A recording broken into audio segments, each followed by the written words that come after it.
Hi, welcome to AP Environmental Science. My name is Melanie Kerr, and I will be your child's teacher this year.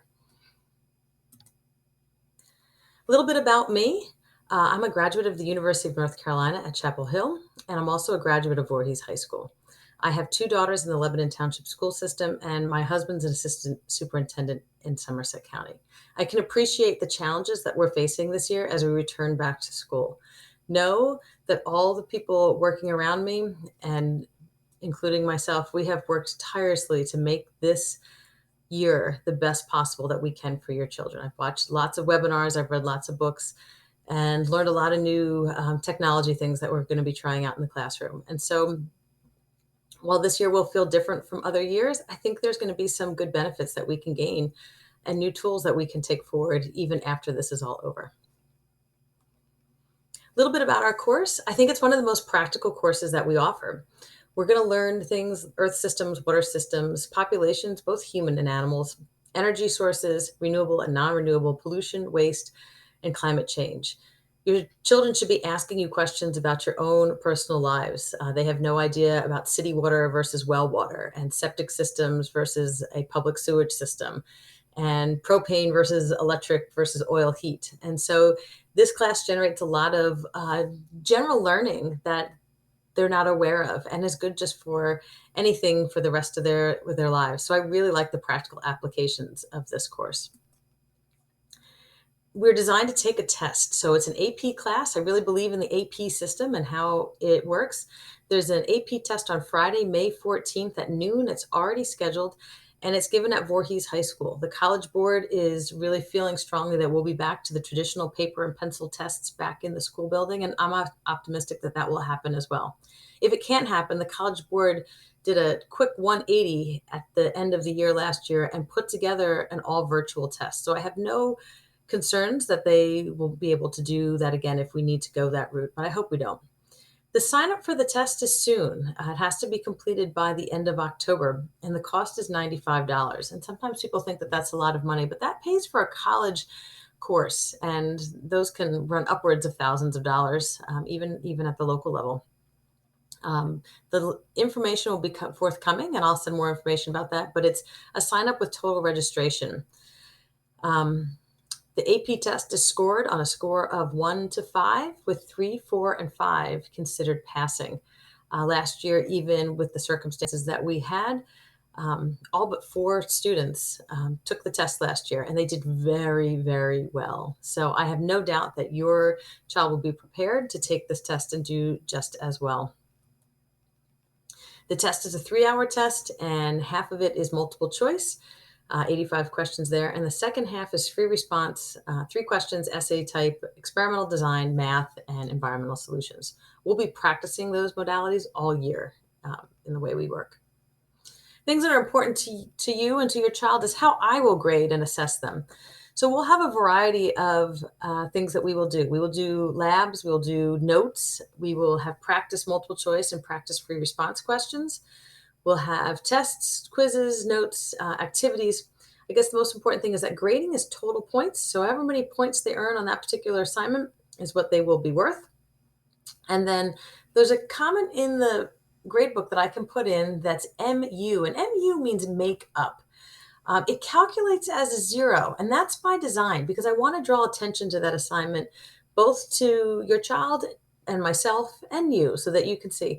It's something that they owe. It could be because they were absent. It could be because they forgot. It could be because the system glitched and it didn't upload properly. It doesn't mean that it's a lost cause. It doesn't mean necessarily that your child didn't even do it. It just means, hey, we need to talk about this. And it's just another way for me to communicate that something needs to be taken care of. So if you see that in your child's grade, know that is going to influence it as a 0 temporarily until we can get that straightened out. So please ask them, hey, listen, I looked at your grades and I noticed that this assignment is missing. Did you know that? And they may be like, wow, I didn't realize I submitted it. And they should initiate a conversation with me and we'll take care of it. EX is something that they're excused from that doesn't negate their assignments. There sometimes becomes a need to excuse a student from a particular assignment. It's not used often, but it is an important designation.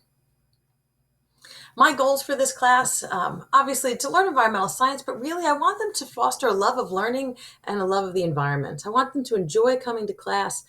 I want them to learn some time management and organization and to form a positive class environment with me and with each other. And this can be done virtually and hybrid. And I've already told them that it can and it will. And I know it will take a little bit more time than it does in the past, but we'll make it happen.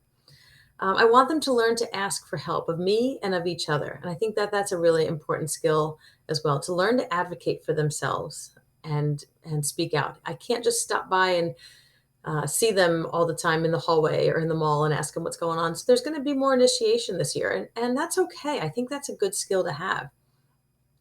They need to learn how to take notes and to read a textbook and just to study in general. And I want them to know that they can be successful at something that is challenging. For many students, this is their first AP class. And I love that. I love that this course allows them to take this level class before they graduate high school. I know some of our other AP classes are much more specific in a skill set. And this one, because of the nature of the content, allows me to have a variety of students enrolled in it and be successful. And I really enjoy that about that. And I guess the thing that I told them in terms of what my goals and rules are, it's just for them to do their best. This is a challenging year, challenging times, and the course is challenging. And if they do their best, then that's all that I can ask for them. A few words about lab activities. This is something new that I've never done before. Students should have received a take-home lab supplies, and this is a big responsibility on both the part of me and my students' parts. When we were talking over the summer, and I realized that shared supplies was not something that was going to be encouraged, certainly not in the fall right away.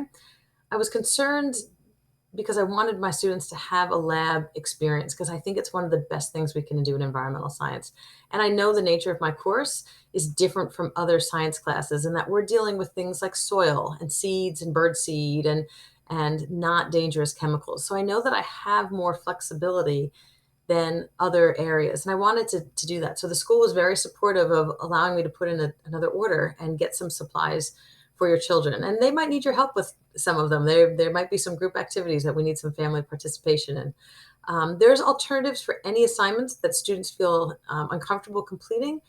And the big responsibility part is that nature has inherent risks. I mean, there's insect stings, there's difficult terrain, you could fall on rocks, you could slip, there's poison ivy, there's moving water. Students need to be aware. Know that I'm not sending them to do anything dangerous. There'll be something where we test water, but they could test rainwater, which would be fine. So don't let anyone, I don't want anyone to get hurt in completing of their lab activities.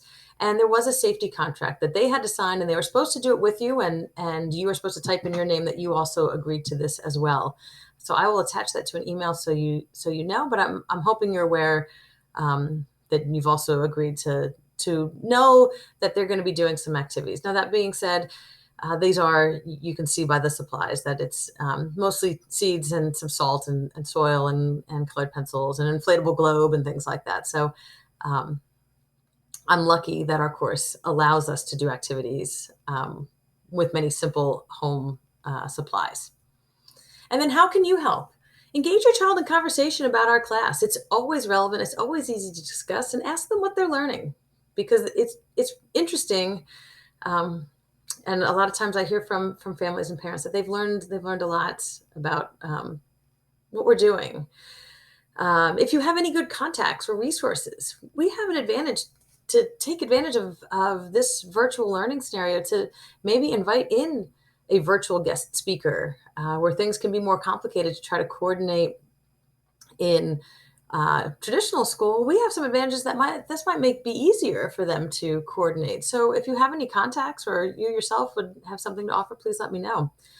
I'm in charge of the environmental club. We will get that going in a few weeks once we sort of get the ball rolling with school and Mr. McGeehan gets some information out about activities, but that's open to any of your children. And we've been working to try to put a greenhouse on campus. And I really feel like with so many people having gardens and homesteading this last year, that this is going to be the year to make this happen. I'd love to have a greenhouse on campus for the kids to use, to do experiments and to grow and manage.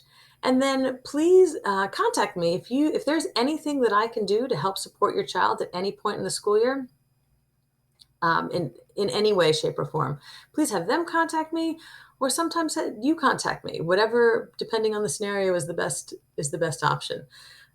Know that I'm here to support them. And I just want to take a moment to thank you so much for sharing them with me this year, for sharing your homes, for being here in my home with me. Never did I expect that this would happen, and you know, letting me be a part of your child's life and your lives to some extent. So, thank you very much. Please don't hesitate to ever reach out to me, and I'm looking forward to a great year, and I know it will be.